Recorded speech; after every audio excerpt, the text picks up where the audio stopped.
জিনদের একটি দল মহাকাশ পর্যবেক্ষণ করতে গিয়ে দেখতে তারা পায় যে আকাশ কঠোর প্রহরী এবং উল্কাপিণ্ড দ্বারা পরিপূর্ণ, এবং কেউ যদি সংবাদ শ্রবণার্থে সেখানে বসত বিভিন্ন ঘাঁটিতে, তারা শুনতে চাইলে তারা জ্বলন্ত উল্কাপিণ্ডের সম্মুখীন হতে হতো।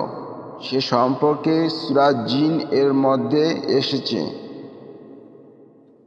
যে মহান আল্লাহ তাআলা আকাশকে এত কঠোর প্রহরী এবং উল্কাপিণ্ড দ্বারা সাজিয়েছে যে কেউ ঊর্ধ্ব জগতের সংবাদ শ্রবণ করার জন্য জিনরা বসে থাকত। কেউ যেন ঊর্ধ্ব জগতে কোনো খবর না পায় তার জন্য তারা জ্বলন্ত উল্কাপিণ্ডের সম্মুখীন হতো। তারা এই শুনে এই আকাশের অবস্থা পর্যবেক্ষণ করে তারা মন্তব্য করেছিল যে জানি না আমরা আমাদের জগৎবাসীর মঙ্গল চান না অমঙ্গল চান। তারা দেখেই এতটুকুই মন্তব্য করতে বাধ্য হয়েছে।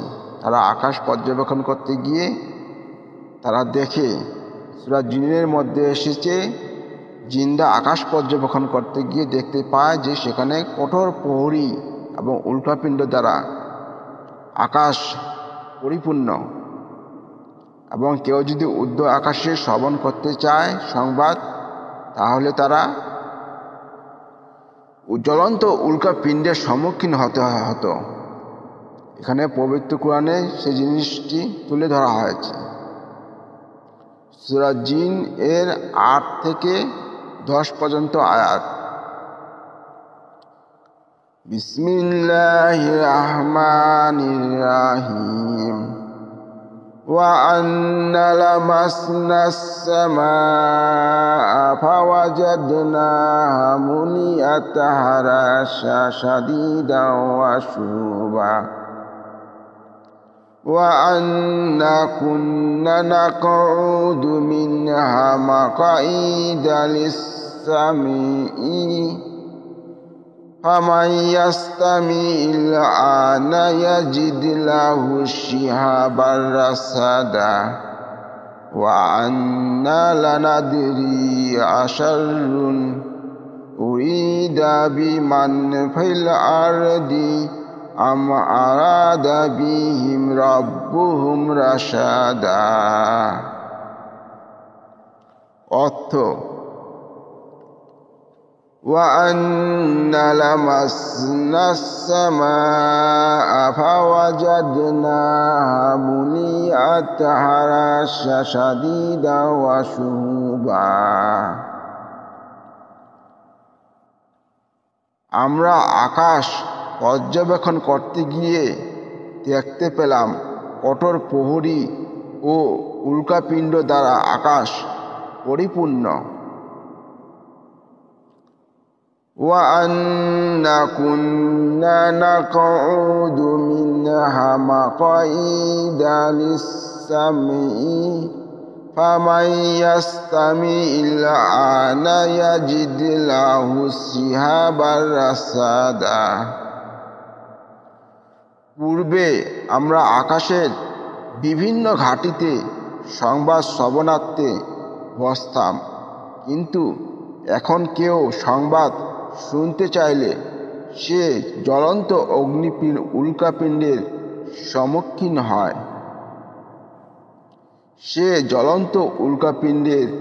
সম্মুখীন হয়।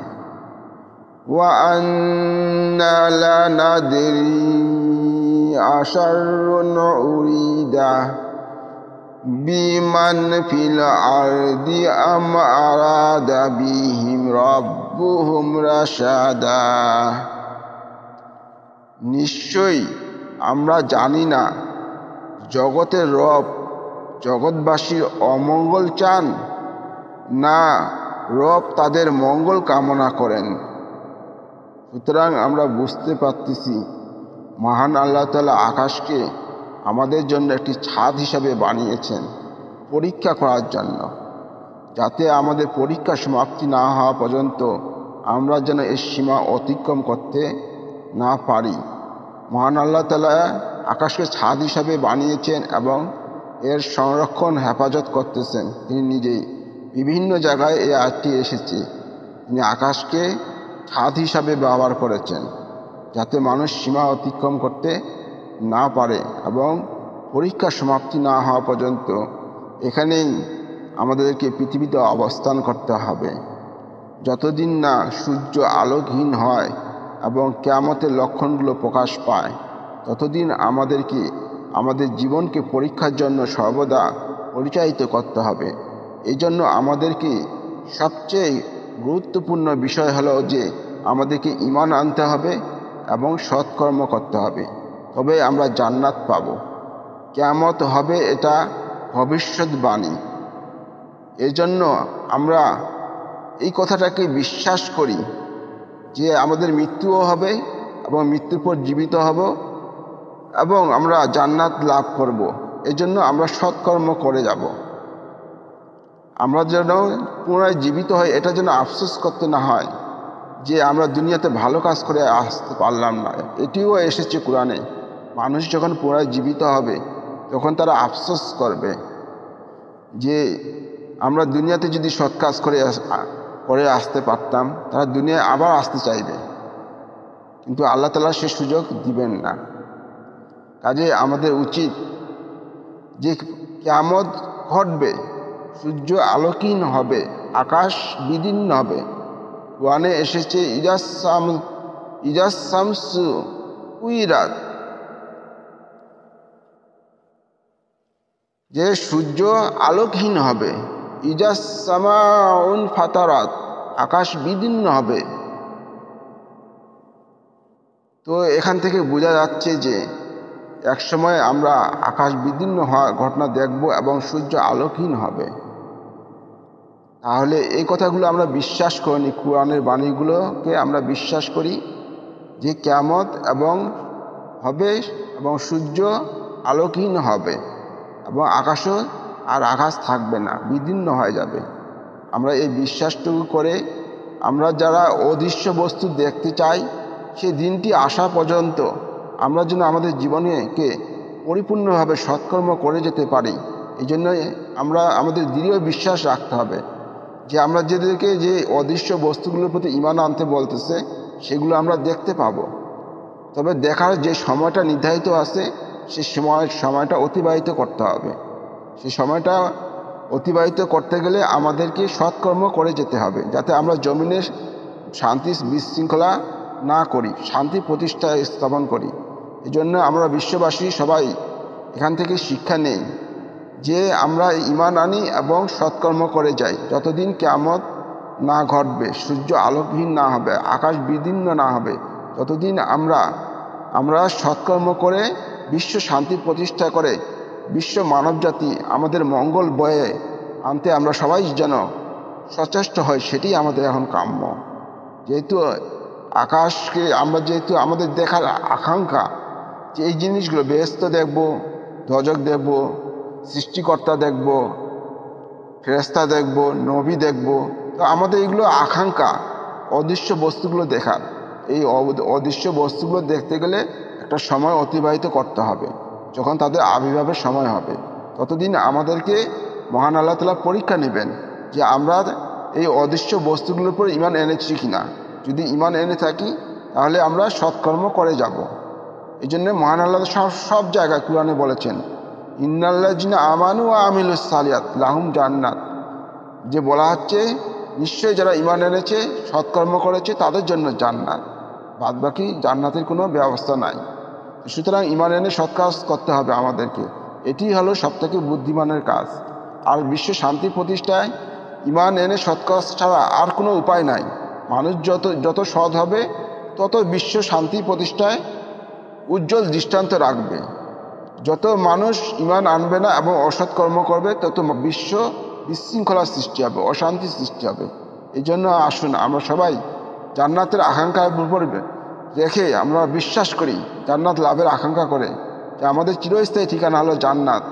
সেটা পাওয়ার জন্য দুনিয়াতে আমরা পরীক্ষার জন্য এসেছি, পরীক্ষা মৃত্যুর মাধ্যমে সমাপ্তি হবে এবং আমরা দুনিয়া থেকে আমরা কোটি কোটি নেকি নম্বর অর্জন করে নিয়ে যাব। টাকা পয়সা ধন দৌলত কিছুই যাবে না, কিন্তু একটা জিনিস যাবে, সেটা হচ্ছে পরীক্ষার নম্বর, আমাদের সৎকর্মের নম্বর। আমরা যদি সৎকর্ম দ্বারা আমাদের আমলনামা পরিপূর্ণ করতে পারি, তাহলে আমাদের জন্য জান্নাত অবধারিত হবে।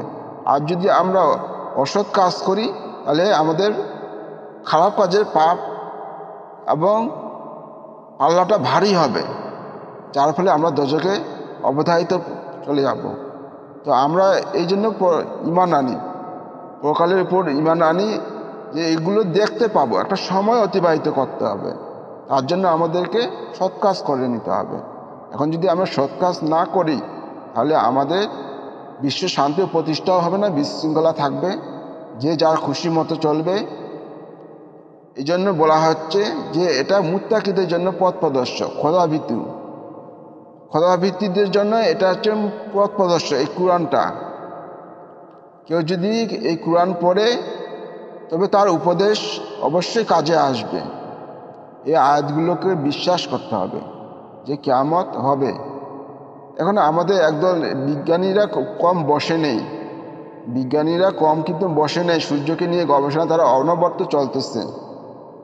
কাজেই তারা বুঝতে পারতেছে যে সূর্য দিন দিন জ্বালানি শেষের দিকে যাচ্ছে, তারা এটা বুঝতে পারতেছে। জ্বালানি বাড়তেছে না, বরং সূর্যের আয়ু দিন দিন কমতেছে। কাজে আমরাও তাদের সঙ্গে একমত যে কোরআনে যা বলা হয়েছে এবং বিজ্ঞানীরা যা বলতেছে, তা কিন্তু সম্পূর্ণ 100% ত্রুটিহীন মতামত, কোনো সন্দেহ নেই। আসুন আমরা বর্তমান যুগে, বিজ্ঞানের যুগে বাস করে আমরা যে অবিশ্বাস করতেছি, যে অনেকে বলতেছে যে সূর্য আলোহীন হবে না, এটা নাস্তিকের মতন কথা। তো এই পৃথিবীটা ধ্বংস হবে, এটা আমরা নিশ্চিত বিশ্বাস করি, এবং আমাদের চিরস্থায়ী ঠিকানা হবে জান্নাত। কাজে আমাদের উচিত আমাদের সৎকর্ম করে চিরস্থায়ী জান্নাতের একটা ব্যবস্থা করে নেওয়া। সুতরাং আমাদের উচিত হবে, আমাদের মধ্যে যারা বুদ্ধিমান ওই ব্যক্তি যে আল্লাহকে ভয় করে এবং সৎকর্ম করে, সেই কিন্তু বুদ্ধিমান। আমরা দুনিয়াতে বলি যে যত মানুষকে ঠকায় খাইতে পারে তাকে সবচেয়ে চালাক বলি, এটা কিন্তু দুনিয়াতে আমরা এটা বলি। আসলে বোকা সে যে নির্বোধের মতো পাপ কাজ করে যায়, স্রষ্টাকে না ভয় করে, স্রষ্টা নেই ভেবে পাপ কাজ করে যায়, সে কিন্তু সবচাইতে বোকা এবং সবথেকে হতভাগ্য। আর যে সৎকর্ম করে যায়, সে কিন্তু তার আমলে প্রচুর পরিমাণ নেকির পাহাড় অর্জন করে, যা আখেরাতে তার জন্য পুরস্কার হিসাবে দাঁড়াবে জান্নাত। এটাই হলো পরীক্ষা। মানুষ দেখতে চায় বলে মহাকাশ গবেষণা নিয়ে মানুষ বসে নেই। মানুষ উদ্যোজগতের খবর নিতে বিজ্ঞানীরা কম তোলপাড় করতেছে না, কম চালাচ্ছে না গবেষণা। কাজেই এই সময়টা যখন অতিবাহিত হয়ে যাবে, তখন অবশ্যই আকাশও বিদীর্ণ হয়ে যাবে এবং জান্নাত জাহান্নাম সব প্রকাশ হয়ে যাবে।